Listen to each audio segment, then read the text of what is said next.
जय हिंद दोस्तों, रक्षित खन्ना के चैनल में आपका स्वागत है। दोस्तों कैसे हैं आप? उम्मीद करता हूं कि आप अच्छे होंगे।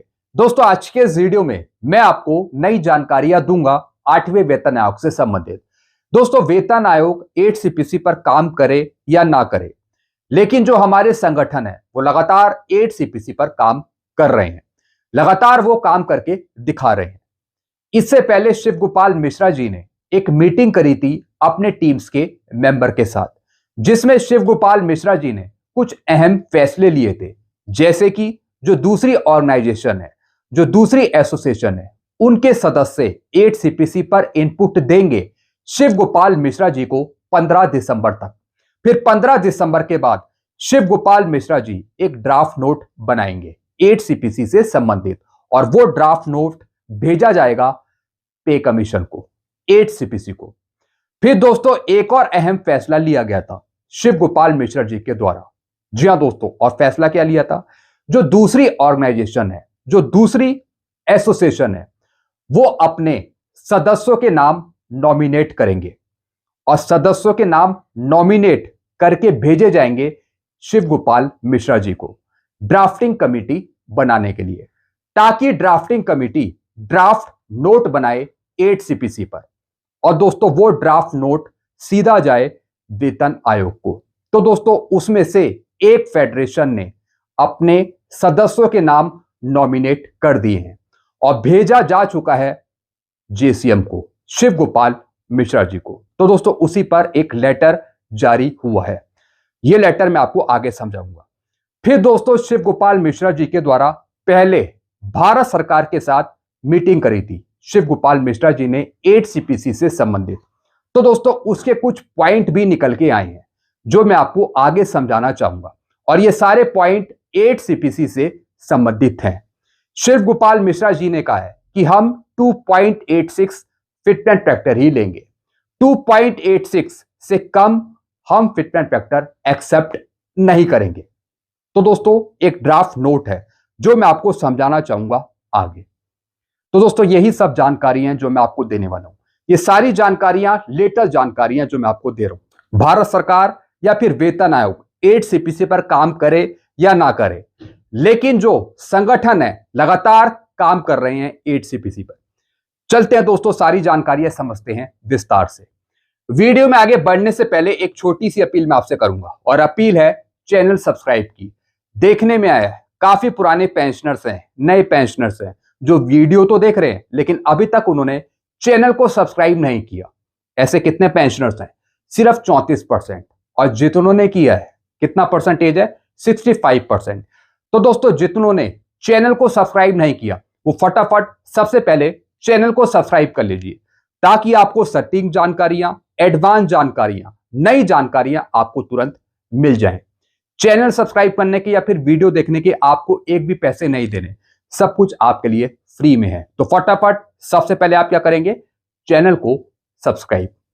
चलते हैं दोस्तों, जानकारियों में आगे बढ़ते हैं। सबसे पहले दोस्तों एक लेटर मैं आपको दिखाना चाहूंगा, और दोस्तों ये लेटर है all India railway men federation की तरफ से। जी हां दोस्तों, all India railway men federation ने अपने सदस्यों के नाम नॉमिनेट कर दिए हैं, और वो नाम भेज दिए हैं किसे?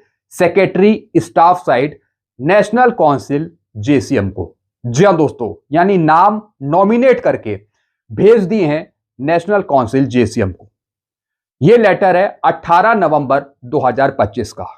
15 नवंबर को जेसीएम ने अपने टीम्स के साथ मीटिंग करी थी, जिसमें फैसला लिया गया था कि जो दूसरी फेडरेशन है, जो दूसरी ऑर्गेनाइजेशन है, वो अपने सदस्यों के नाम नॉमिनेट करके जेसीएम को भेजेंगे, शिव गोपाल मिश्रा जी को भेजेंगे।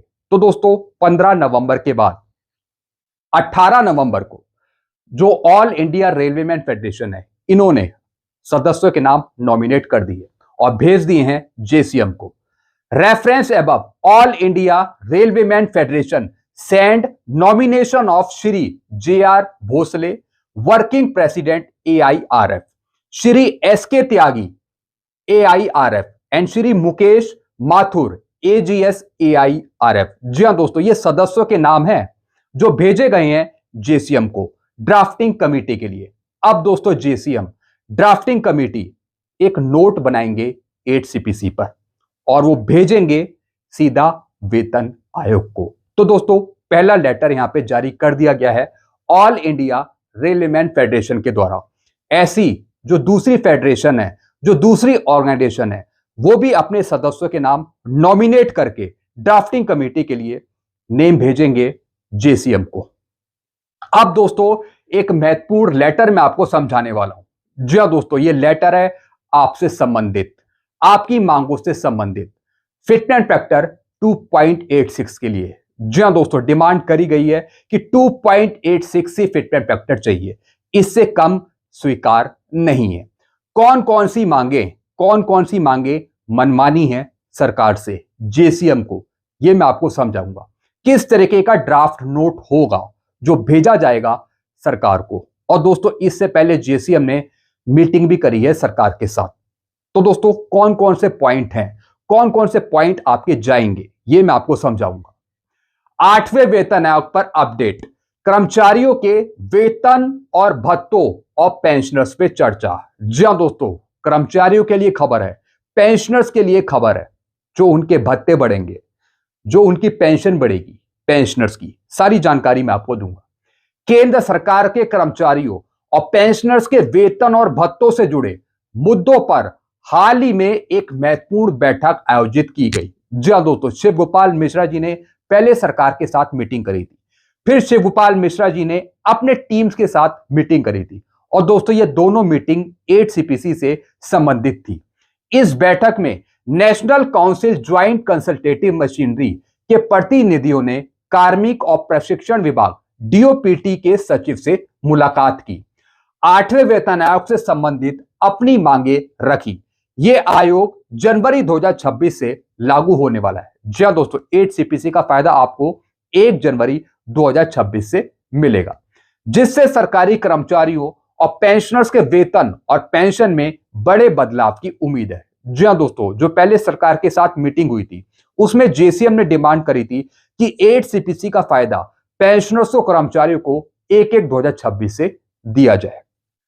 कर्मचारी संघ की प्रमुख मांगे, अब कौन सी मांगे हैं?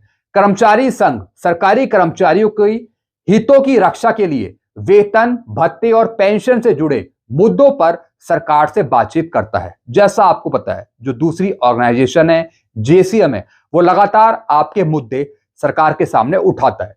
इस बैठक में महंगाई भत्ता, डीए, डीआर और अन्य महत्वपूर्ण विषयों पर विस्तार से चर्चा हुई। जी हां दोस्तों, शिव गोपाल मिश्रा जी ने पहले आपकी मांगे सरकार के पास रखी थी, जो पहले मीटिंग हुई थी।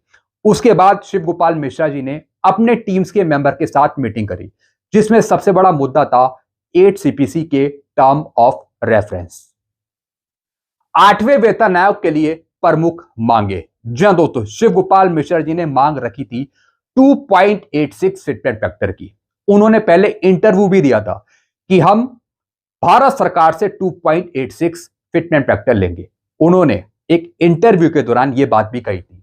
अब दोस्तों यहां पे देखिए क्या महत्वपूर्ण मांगे हैं शिव गोपाल मिश्रा जी की, जेसीएम की। यहां पे देखिए, वेतनमान में संशोधन, सभी सरकारी कर्मचारियों, रक्षा कर्मियों यानी डिफेंस पेंशनर्स, अर्धसैनिक बलों और ग्रामीण डाक कर्मचारियों के वेतन, भत्तों और पेंशन में बढ़ोतरी की जाए। 1 2026 से 8 सीपीसी का फायदा आपको दिया जाए, जिसमें आपकी पेंशन संशोधन हो, जिसमें सैलरी का संशोधन हो, सैलरी भी बढ़े, रिवाइज हो, साथ ही साथ भत्ते भी उसमें इंक्रीज हो। किसके लिए? सरकारी कर्मचारियों के लिए, डिफेंस पेंशनर्स के लिए, जो अर्धसैनिक बल है उनके लिए, ग्रामीण डाक के जो कर्मचारी हैं उनके लिए। यानी वेतन, भत्ते और पेंशन, ये सारी चीजें बढ़े 8 सीपीसी में। फिटमेंट फैक्टर 2.86 दिया जाए, इससे कम मंजूर नहीं। जी हां दोस्तों, शिव गोपाल मिश्रा जी की सबसे बड़ी डिमांड फिटमेंट फैक्टर 2.86 दिया जाए, इससे कम मंजूर नहीं है आजकल की महंगाई को देखते हुए। नया वेतन ढांचा, 1 जनवरी 2026 से नए वेतन और भत्ते ढांचे को लागू किया जाए, यानी फायदा दिया जाए 1 2026 से, चाहे वेतन हो, चाहे फिर पेंशन हो या फिर भत्ते हो। न्यूनतम वेतन में वृद्धि यानी मिनिमम पे में वृद्धि, परिवार की आवश्यकताओं और आधुनिक जीवन शैली को ध्यान में रखते हुए न्यूनतम वेतन बढ़ाया जाए, मिनिमम पे बढ़ाई जाए, फैमिली यूनिट को बढ़ाकर, सबसे बड़ी डिमांड। फिर वेतन ग्रेड का विलय, वेतन असमानता को कम करने के लिए लेवल 1 और 2, लेवल 3 और 4 तथा लेवल 5 और 6 के ग्रेड को मिलाया जाए। जी हां दोस्तों, शिवगोपाल मिश्रा जी ने एक सबसे महत्वपूर्ण डिमांड करी थी कि जो पे लेवल है उनको मर्ज कर दिया जाए 8 सीपीसी में, जिससे आपकी पे भी बढ़े, जिससे आपकी पेंशन भी बढ़े और एक नेक्स्ट लेवल का आपको फायदा दिया जाए 8 सीपीसी में। फिर दोस्तों, पदोन्नति के अवसर, संशोधित आश्वस्त कैरियर प्रगति एमएससीपी योजना में सुधार कर कर्मचारियों को कम से कम 5 बार पदोन्नति का अवसर दिया जाए। जी दोस्तों, यह डिमांड अभी भी इन्होंने रखी थी कि प्रमोशन की पॉलिसी को कुछ चेंज कर दिया जाए, ज्यादा से ज्यादा सर्विस के दौरान आपको प्रमोशन दिए जाए ताकि आपको ज्यादा से ज्यादा बेनिफिट मिल पाए। फिर दोस्तों, महंगाई भत्ता और राहत, डीए और डीआर को बेसिक वेतन से जोड़ा जाए ताकि कर्मचारियों को महंगाई के प्रभाव से राहत मिल सके। जी हां दोस्तों, यह डिमांड बहुत पहले की है कि डीआर को मर्ज कर दिया जाए आपकी बेसिक पे में या फिर आपकी बेसिक पेंशन पे। हालांकि संसद में सरकार ने मना कर दिया है, लेकिन फिर भी यह डिमांड उठाई जा रही है लगातार। फिर दोस्तों, पेंशन में सुधार, पेंशन में हर 5 साल में वृद्धि की जाए और पुराने तथा नए पेंशनर्स को समान लाभ मिले। जी हां दोस्तों, कोई डिफरेंस ना हो पेंशनर्स की पेंशन पे। एडिशनल पेंशन का लाभ कम उम्र से ही दिया जाए, जैसे कि 65 पे 5%, फिर 70 पे और 5%, फिर 75 पे और 5%, यानी 5, 10, 15 वाला बेनिफिट आपको दिया जाए। फिर पुरानी पेंशन योजना की वापसी, 1 जनवरी 2004 के बाद भर्ती हुए कर्मचारियों को भी पुरानी पेंशन योजना का लाभ दिया जाए, यानी ओल्ड पेंशन स्कीम को लागू किया जाए। फिर स्वास्थ्य सेवाओं में सुधार, केंद्रीय स्वास्थ्य योजना सीजीएचएस को बेहतर बनाया जाए और कैशलेस इलाज की सुविधाओं का विस्तार किया जाए। ये प्रमुख मांगे हैं जिसमें स्वास्थ्य संबंधी लाभ भी शामिल हैं। फिर बच्चों की शिक्षा के लिए इसे पोस्ट ग्रेजुएशन स्तर तक बढ़ाया जाए, यानी जो सीईए है, जो बच्चों की शिक्षा के लिए भत्ता दिया जाता है, उसको भी पोस्ट ग्रेजुएशन लेवल तक बढ़ा दिया जाए। फिर दोस्तों, ब्याज मुक्त ऋण, करों में छूट दे दी जाए, कर हटा दिए जाए, कर्मचारियों के लिए ब्याज मुक्त अग्रिम इंटरेस्ट फ्री एडवांस की सुविधा फिर से शुरू की जाए। फिर क्या लिखा है दोस्तों, विशेष भत्ते, रेलवे कर्मचारियों के लिए जोखिम भत्ता और रक्षा नागरिक कर्मचारियों के लिए विशेष भत्ते का प्रावधान किया जाए। इन्होंने बात करी है रेलवे कर्मचारियों के लिए जो जोखिम भत्ता मिलता है उसको बढ़ाया जाए, लेकिन मैं इसमें डिफेंस पेंशनर्स को भी इंक्लूड करूंगा, उनकी मिलिट्री सर्विस पे भी बढ़ाई जाए, वो मांग भी हम इसमें रखते हैं।